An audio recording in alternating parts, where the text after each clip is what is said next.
Hi guys, തിരിച്ചു വന്നിരിക്കുന്ന വേറെ ഒരു പുതിയ വീഡിയോ ആയിട്ട് ഈ വീഡിയോയിൽ നമ്മൾ ചെയ്യാൻ പോവുക real life microphone sound test both airdope ലൂപ്പിന്റെ. ഇന്ന് നമ്മൾ ഡിഫറെന്റ് സിനാരിയോസിൽ യൂസ് ചെയ്ത് നോക്കും ഇതിന്റെ മൈക്രോഫോണിന്റെ സൗണ്ട് ക്വാളിറ്റി എങ്ങനെയാണ്. അത് കഴിഞ്ഞ് പിന്നെ നമുക്ക് സംസാരിക്കാം ഇത് ആർക്ക് വേണ്ടിയിട്ടാണ്. സോ ആദ്യം ടെസ്റ്റ് വീഡിയോസ് നോക്കാം, അത് കഴിഞ്ഞിട്ട് ഇനി സംസാരിക്കാം.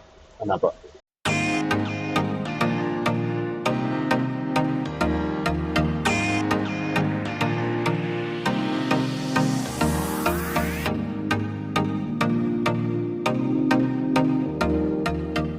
ഇതാണ് നിങ്ങൾക്ക് സൗണ്ട് കിട്ടാൻ പോകുന്നത്. നിങ്ങൾ ബൈക്ക് ഓടിക്കുമ്പോൾ ഹെൽമെറ്റ് ഇടാതെ പിന്നെ ബോട്ടിന്റെ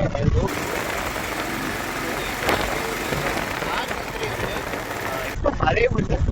ഹോപ്പ്ഫുള്ളി നിങ്ങൾക്ക് എന്റെ ഒച്ച കേൾക്കാൻ പറ്റുന്നു. പിന്നെ ബാക്ക്ഗ്രൗണ്ട് കൂടുതൽ ഓവർ പവറിംഗ് അല്ല. ഇതാണ് നിങ്ങൾക്ക് സൗണ്ട് കിട്ടാൻ പോകുന്നത്. നിങ്ങൾ ബൈക്ക് ഓടിക്കുമ്പോൾ ഹെൽമെറ്റ് ഇട്ടിട്ട് ബൈക്കിൽ ഈ സിനാരിയോയിൽ ബാക്ക്ഗ്രൗണ്ട് സൗണ്ട്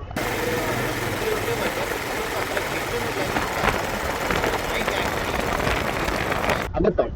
സോ ഹോപ്പ്ഫുള്ളി നിങ്ങൾക്ക് എന്റെ ഒച്ച ക്ലിയർലി കേൾക്കാൻ പറ്റും. പിന്നെ ബാക്ക്ഗ്രൗണ്ട് കൂടുതൽ ഓവർ പവറിംഗ് അല്ല. ഇതാണ് നിങ്ങളുടെ സൗണ്ട് കേൾക്കാൻ പോകുന്നത്. നിങ്ങൾ ബൈക്ക് ഓടിക്കുമ്പോൾ ഹെൽമെറ്റ് ഇട്ടിട്ട് പക്ഷേ ബൈക്ക് ക്ലോസ് ആക്കിയിരിക്കുന്നു. ഈ സിനാരിയോയിൽ കാർ അത്രയുണ്ട്, ബാക്ക്ഗ്രൗണ്ട് സൗണ്ട് അത്രയുണ്ട്. പക്ഷെ അത്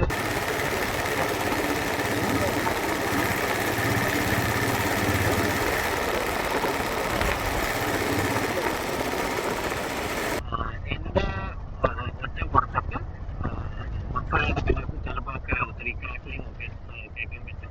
ഹോപ്പ്ഫുള്ളി ഇപ്പം ആ സിനാരിയോ അല്ല, നിങ്ങൾക്ക് എന്റെ ഒച്ച ക്ലിയർലി കേൾക്കാൻ പറ്റുന്നു. ബാക്ക്ഗ്രൗണ്ട് സൗണ്ട് എന്നാൽ ഇതാണ് നിങ്ങൾക്ക് സൗണ്ട് കിട്ടാൻ പോകുന്നത്. നിങ്ങൾ ഒത്തിരി ആൾക്കാരുടെ അടുത്താണെങ്കിൽ ഞാനിപ്പം ഫുഡ് കോർട്ടിലാണ്. ഇവിടെ ഒത്തിരി ആൾക്കാരുണ്ട്, ഒത്തിരി മിക്സ് സൗണ്ട് ഉണ്ട്. എൻ്റെ മുന്നിലൊക്കെ കിച്ചൺസ് ഉണ്ട്, ഡിഫറെൻറ്റ് ഷോപ്സ് ഉണ്ട്. അവിടെ കോഫി മെഷീൻ പിന്നെ ചൈനീസ് ഒക്കെ ഉണ്ടാക്കുന്ന അതിൻ്റെ സൗണ്ട്. പിന്നെ ഇവിടെ സ്പീക്കറിലും എന്തോ പാട്ടൊക്കെ ഇട്ടിട്ടുണ്ട്, ആ സൗണ്ട്. പിന്നെ മിക്സ് സൗണ്ടാണ് ബേസിക്കലി. സോ ഹോപ്പ്ഫുള്ളി നിങ്ങൾക്ക് എൻ്റെ ഒച്ച ക്ലിയർലി കേൾക്കാൻ പറ്റുന്നു. പിന്നെ ബാക്ക്ഗ്രൗണ്ട് സൗണ്ട് കൂടുതൽ ഓവർ പവറിങ് അല്ല. എന്നാൽ ഇതാണ് നിങ്ങൾക്ക് സൗണ്ട് കിട്ടാൻ പോകുന്നത്. നിങ്ങളൊരു ആർക്കേഡിലാണെങ്കിൽ ഇപ്പം ഞാനൊരു 50 മെഷീൻസ് നടത്തിയിരിക്കുകയാണ്. ഇവിടെ ഒത്തിരി സൗണ്ട് ഉണ്ട്, ഒത്തിരി ലൗഡാണ്. ഹോപ്പ്ഫുള്ളി നിങ്ങൾക്ക് എൻ്റെ ഒച്ച ക്ലിയർലി കേൾക്കാൻ പറ്റുന്നു. പിന്നെ ബാക്ക്ഗ്രൗണ്ട് സൗണ്ട് കൂടുതൽ ഓവർ പവറിങ് അല്ല. എന്നാൽ ഇതാണ് നിങ്ങൾക്ക് സൗണ്ട് കിട്ടാൻ പോകുന്നത്. നിങ്ങൾ ഒത്തിരി വെള്ളത്തിന്റെ അടുത്താണെങ്കിൽ ഞാനിപ്പം സീസൺസ് മോളിന്റെ വെളിയിൽ നിൽക്കുകയാണ്. ഇവിടെ 70 വാട്ടർ ഫൗണ്ടൻസ് ഉണ്ട്, ഒത്തിരി വെള്ളത്തിന്റെ സൗണ്ട് ഉണ്ട്. ഹോപ്പ്ഫുള്ളി നിങ്ങൾക്ക് എൻ്റെ ഒച്ച ക്ലിയർലി കേൾക്കാൻ പറ്റുന്നു. പിന്നെ ബാക്ക്ഗ്രൗണ്ട് സൗണ്ട് കൂടുതൽ ഓവർ പവറിങ് അല്ല. എന്നാൽ ഇതാണ് നിങ്ങൾക്ക് സൗണ്ട് കിട്ടാൻ പോകുന്നത്. നിങ്ങൾ ഒത്തിരി ട്രാഫിക്കിന്റെ അടുത്താണെങ്കിൽ ഞാൻ ഇപ്പം സീസൺസ് മോൾ മാംനോര മോളിന്റെ നടുക്കിൽ നിൽക്കുകയാണ്. ഇവിടെ ഒത്തിരി ട്രാഫിക് ഉണ്ട്. ഹോപ്പ്ഫുള്ളി നിങ്ങൾക്ക് എൻ്റെ ഒച്ച ക്ലിയർലി കേൾക്കാൻ പറ്റുന്നു. പിന്നെ ബാക്ക്ഗ്രൗണ്ട് സൗണ്ട് കൂടുതൽ ഓവർ പവറിങ് അല്ല. ഓക്കെ, നിങ്ങൾ വീഡിയോ കണ്ടു കഴിഞ്ഞു. ഇപ്പൊ നമ്മൾക്ക് സംസാരിക്കാം എന്റെ എക്സ്പീരിയൻസ് എങ്ങനെയായിരുന്നു എന്ന്.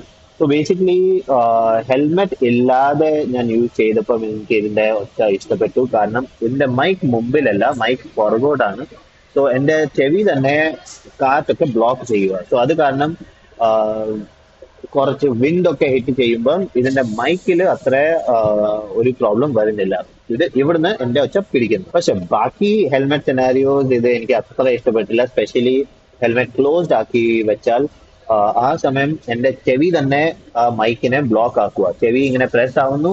സോ ആ മൈക്ക് പുറകോട്ടാണ്, അത് ബ്ലോക്ക് ആവുകയാണ്. അത് കാരണം എന്റെ ഒച്ച കേൾക്കാൻ പറ്റുന്നില്ല. സോ ഇപ്പോഴും ഞാനൊരു കാഫേയിലാണ്. ഒത്തിരി സൗണ്ട് ഉണ്ട്, ഇവിടെ ഒരു ബ്ലോവർ ഒക്കെ ഉണ്ട്, പിന്നെ അവിടുന്ന് ഒച്ചയൊക്കെ ഉണ്ട്. നിങ്ങൾക്ക് അതൊക്കെ കേൾക്കാൻ പറ്റും. സോ ഇത് ബാക്കി എല്ലാ സെനാരിയോസിൽ ആവറേജ് ആയിരുന്നു. ഇത് നോയിസ് ക്യാൻസലിംഗ് ഒന്നും ചെയ്യൂല. സോ കോളിംഗ് ചെയ്യുമ്പം നിങ്ങൾക്ക് വെളിയിലത്തെ ഒത്തിരി ഒച്ച കേൾക്കാൻ പറ്റും. So all in all average ആണ്. പക്ഷെ ഹെൽമെറ്റിന്റെ അകത്ത് എനിക്കത് അത്ര ഇഷ്ടപ്പെട്ടില്ല. സോ അത്രേ ഉള്ളൂ ഈ വീഡിയോന് വേണ്ടിയിട്ട്. വീഡിയോ ഇഷ്ടപ്പെട്ടെങ്കിൽ ലൈക്ക് ചെയ്യുക, ഷെയർ ചെയ്യുക, കമന്റ് ചെയ്യുക. ഞാൻ പിന്നെ കാണാൻ വരെ ഒരു പുതിയ വീഡിയോ ആയിട്ട്. Bye bye.